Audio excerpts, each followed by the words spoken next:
So now let's bring in ESPN senior golf writer Bob Harig to give us a little insight on that. Bobby, there? Yes, good morning. Good morning. What's your reaction to all this? Yeah, well, obviously a lot of stuff going on here this morning. Players' Championship has been canceled, and now the Masters is being postponed. And the initial reaction is this is a good move. If they were going to play it in a month's time, they were looking at having no spectators.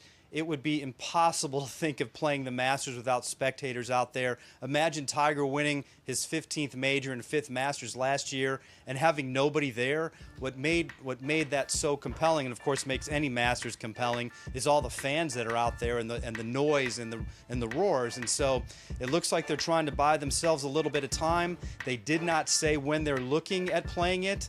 There's a lot to work through there with the PGA Tour schedule and obviously the agronomics of Augusta National. It wouldn't really work there in June. It could work in May. It could work in the fall also. So lots to consider, but now that decision has been made, and now this is 5 straight golf tournaments on the PGA Tour that are either going to be delayed or canceled.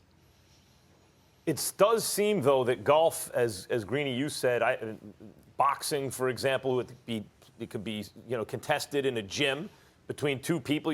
Those are the kind of sports that need maybe a dozen tests if someone can get their hands on. 24 tests. We saw Utah Jazz, I think, 58 tests, 53 tests, something like that. Are the tests even available to even something like the PGA Tour? Can they even get their hands on tests if they wanted to test and eliminate the crowds?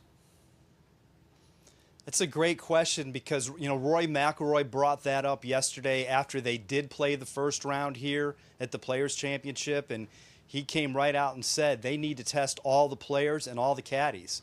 And obviously, we're in this tournament there was 144 players. There's far more players than that on the PGA Tour and in professional golf. Then you throw in the caddies. What about the scoring officials, the rules officials? Shouldn't all those people be tested?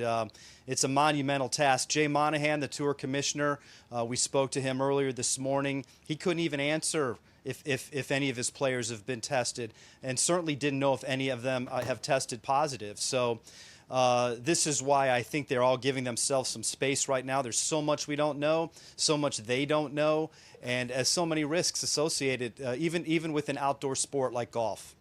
Bob, amongst the players that you've talked to, did they want to play? Did they, for example, want to continue playing this weekend without spectators? I think it was mixed, Mike. Rory felt yesterday that it was a good decision to go on the way they were going, but he also felt like, look, it's changing by the hour, and if they decide to cancel it, they'd be okay with it. I mean, what we would have seen out here today, and it's beautiful weather. I mean, it's a shame. I mean, this pristine golf course with nobody on it. But what we would have seen is sort of what we might see at home, playing golf amongst ourselves. A group of guys, a couple of people out there in the fairway, no interaction, no fans. So I think there was this sense that in golf that they could maybe pull this off.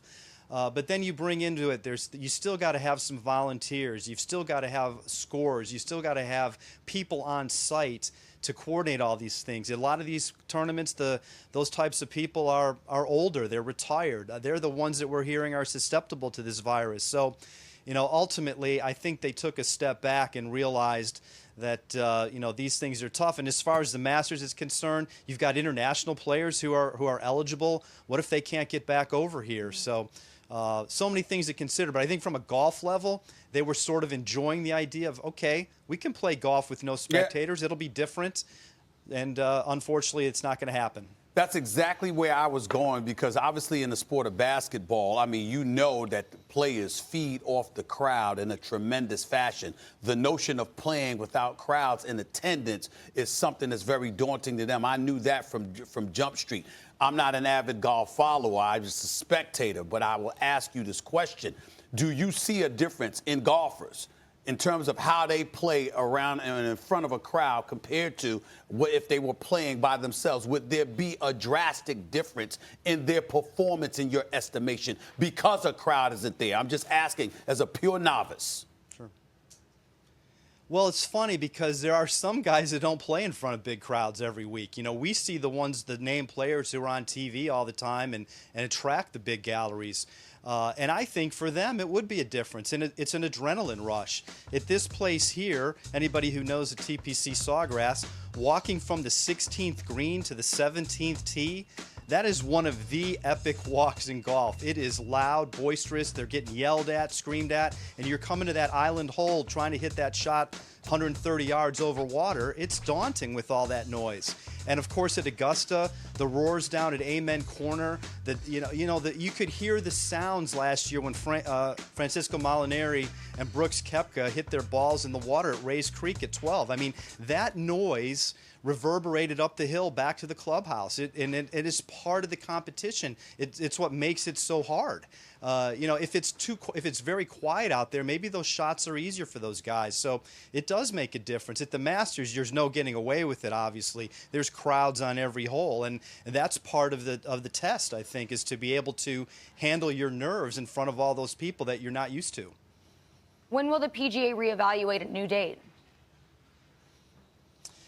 Yeah, as far as the Masters is concerned, that's in conjunction with the PGA Tour, and they have events scheduled throughout the year. So this is not easy. Like if they decide they wanted to try to play in May, well, do they displace another tournament? Do they play it opposite it?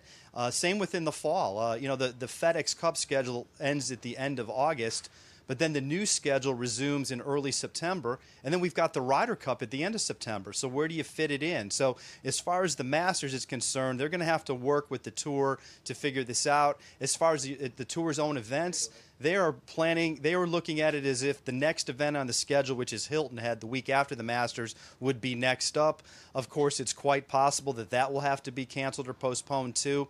It's going to be, I think, a day-by-day, week-by-week thing. They've got a lot to work through. The PGA Championship is the next major on the schedule in mid-May. That is scheduled for San Francisco, where there's a lot of virus issues.